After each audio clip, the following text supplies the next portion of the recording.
movie, and I just got done watching 2009's Terminator Salvation, starring Christian Bale, Sam Worthington, Anton Yelchin and Helena Bonham Carter. This one I've never seen before, and yes, it is the Blu-ray edition. As I said yesterday, I would not normally do this. I have a very small Blu-ray collection that I was hoping to go through separately to my DVDs. But because I'd done the 3 other movies in the franchise, it seemed like the best idea to do this, to complete the set. And yes, I didn't actually buy this. I actually won it in a raffle at a convention. So it was one of those ones that I'd heard nothing but bad things about. And, after what was a letdown in a way with Terminator 3, I wasn't in any rush to buy it. I mean, I don't normally pay much attention to, I don't take much credence to reviews, which sounds silly considering I do reviews. But at the end of the day, the reason why I do the reviews is to just give my viewpoint across. I watch reviews, but I don't take it as, any indication whether I will personally enjoy it or not. Because I enjoy stuff that others don't enjoy in the same way that I enjoy stuff others don't. So, that wasn't what put me off as such, the fact of how badly this was slated. But it did seem to be a recurring opinion that it was bad, so I wasn't in any rush to buy it. So when I won it in the raffle, I was like, oh, okay, I finally get to properly check this out, and I just haven't watched it since. So this is my first time, and yeah, I see why people did not like this movie. It's interesting in that it tries something completely different. It is not that same old story of, a Terminator being sent back in time to kill John or Sarah and something else being sent along to stop that from happening. This movie, it tries something completely different. Unfortunately, it's quite lacking in essence.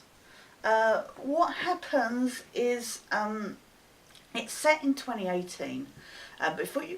Before you get to that, you see this guy in prison, and he's being convinced by this doctor, played by Helena Bonham Carter, in a role actually not, in a movie by Tim Burton. Well, Danny Elfman does do the music in this film, so there's still that connection. So she's convincing this prisoner on death row to sign over his body to Cyberdyne Systems for, I guess, experimentation and to be turned into like a cybernetic, a cyborg.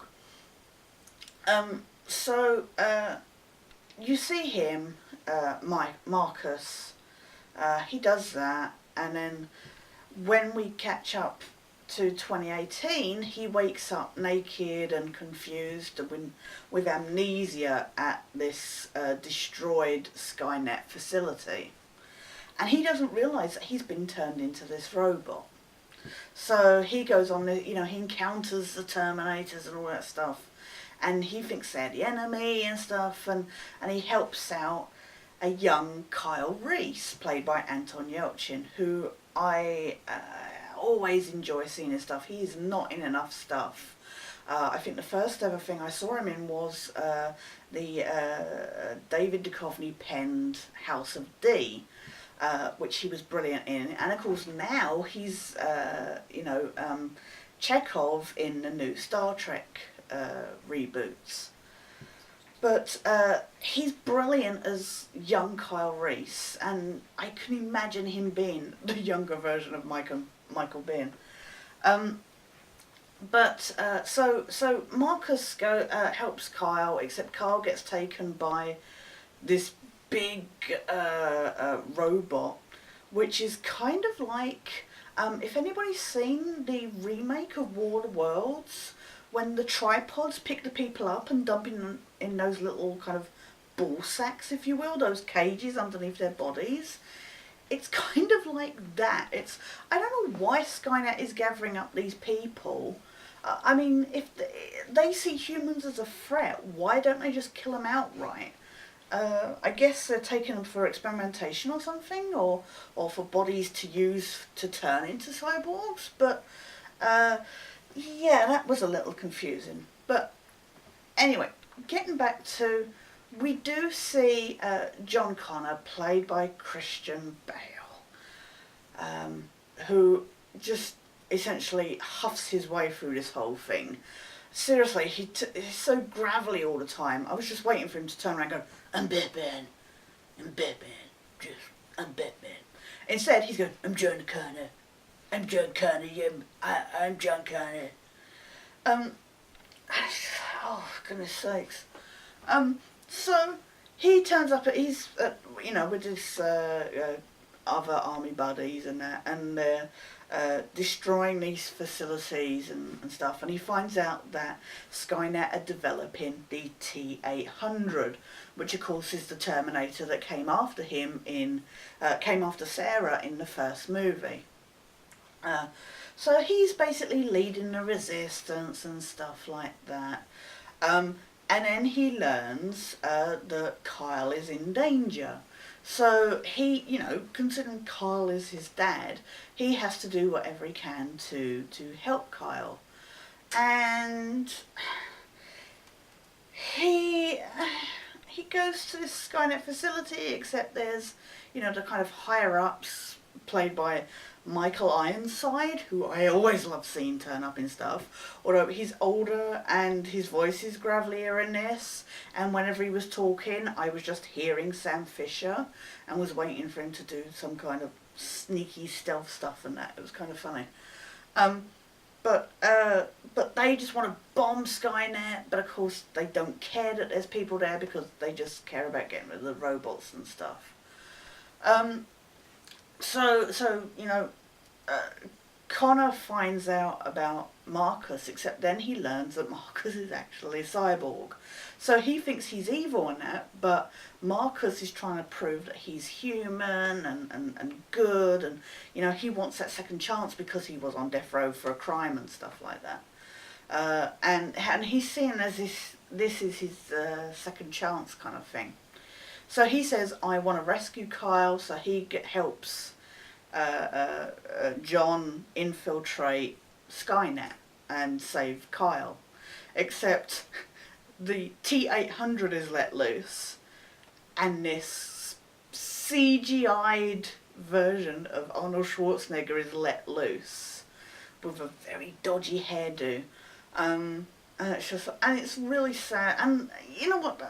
It's sad that Schwarzenegger's not in it, but that is the key problem with this whole movie, because you have tapes played back that John listens to, with that Sarah was recording in like the first movie, and it's Linda Houghton, which is great, but she sounds bored out of her brain. She just reels the stuff off really quickly. And I don't understand why they couldn't have used the audio from the original movie.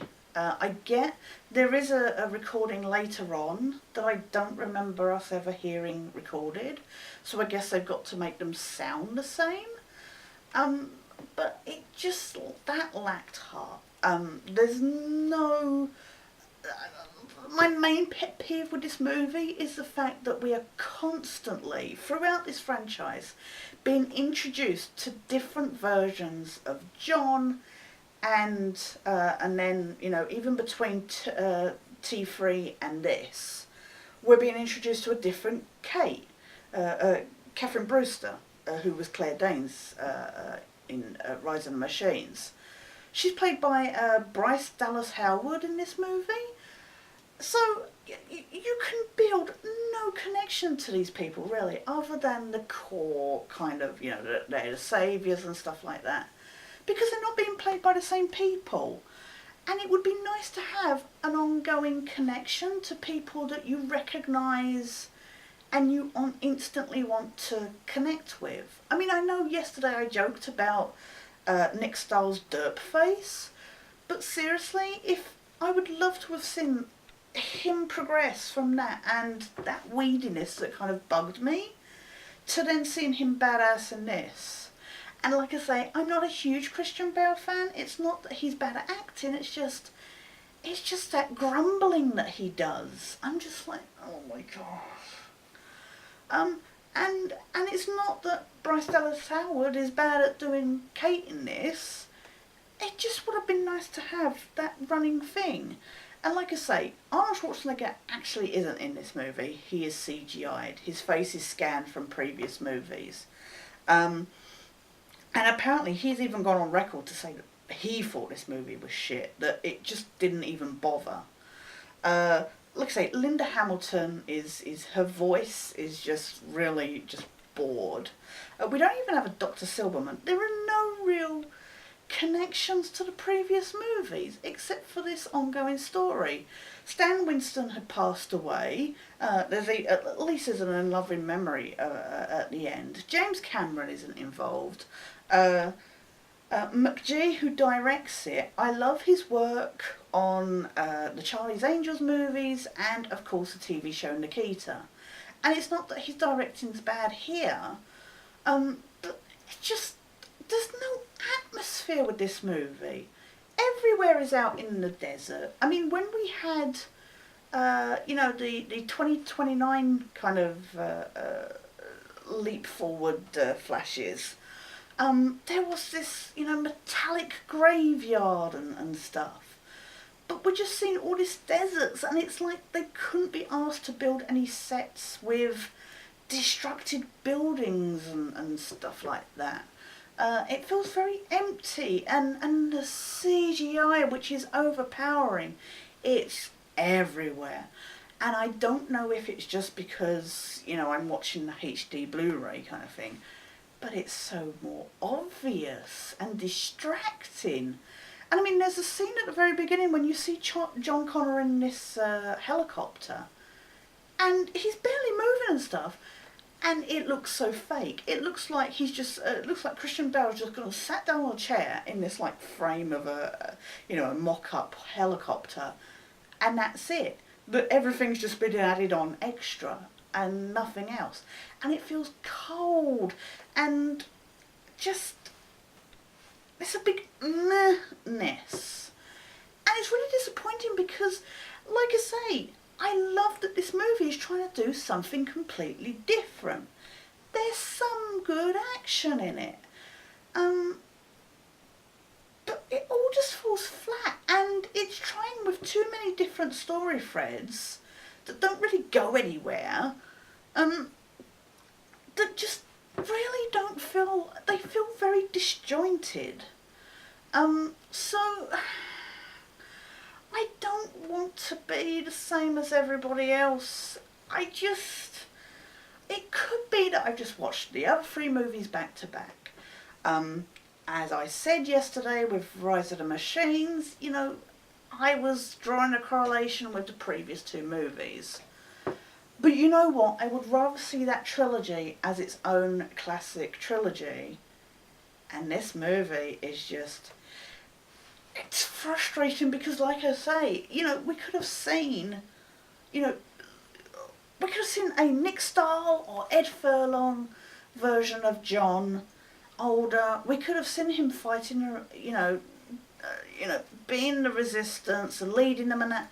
But he's not even really leading them until near the end. And people are listening to him because, you know, they've been led to believe he's the leader and stuff. But I didn't really feel like he had much of an authoritative kind of, you know, leadership thing. But you know what? I've been feeling through these movies, it's been making me think of like all the post-apocalypse fan fiction from the X-Files of the aliens taking over and Mulder and Scully fighting. And there's been I've been meaning to mention it in the previous night's reviews about how it immediately kind of evokes that feeling in me when I see, you know, these guys fighting against the machines, and it's that kind of same, especially in T3, that Kate and John just reminded me of Mulder and Scully. But, you know, there is so much that could have been done with this whole apocalyptic, you know, post-nuclear war with the machines. And you know, like I say, I've seen so many fan fictions covering the X-Files, Alien, and of course we get so many of these shows now with viruses and zombies and alien apocalypse and stuff like that. There are so many different versions of that, and yet this, which has had a long-running backstory, it doesn't feel like it tries to develop that scenario. So yeah, it just feels really kind of cold and empty, and like I say, I don't like to follow the trend of everybody's viewpoint that it sucks, but it does. If you take it as just a random, if you take off the Terminator title, if you just take it as an action film, even then it's average. But think of it as like watching a Terminator, honestly. Think of it as watching the Transformers movies, but maybe with a lot less offensive stuff in it. Because it's got big ass robots in it, which just makes me think of Transformers. But yeah, I can't even. It's very average, even as a movie not related to Terminator. I could only give it a 5 out of 10. If we're saying it as something in the grand scheme of the Terminator franchise, 4 out of 10. It doesn't even come close to living up to number 3. And like I said, 3 was an essential rip-off of number 2. So this, which does something different, should have made me celebrate, but it just doesn't. So yeah, I'm sorry, this is a very blah movie. If you want to watch it, try and get it for free. It might be on Netflix. If it's on Netflix, then check it out there. But otherwise, I can't recommend it. It's not the worst film I've seen. It's certainly not the worst film I've seen, and it's not the worst action film I've seen. But it's just disappointing, and that is the key thing. It's just, there was so much potential for this, and it just falls short. But yeah, that was tonight's movie. 2009's Terminator Salvation. We'll be back again, finally, with something different. As much as I've enjoyed going through the Terminator films, we're back with an action movie tomorrow, but I can't remember what it is. But thanks so much for watching, and listen to me blabber on nonsensically about this. Looking forward to seeing your comments, see what you think about this one, and especially in connection to the other movies. I am curious to see what Terminator Genesis will hold, if they'll go back to the roots or at least try to improve on this. So we'll see how that goes next summer. But for now though, this is Sketch, signing out.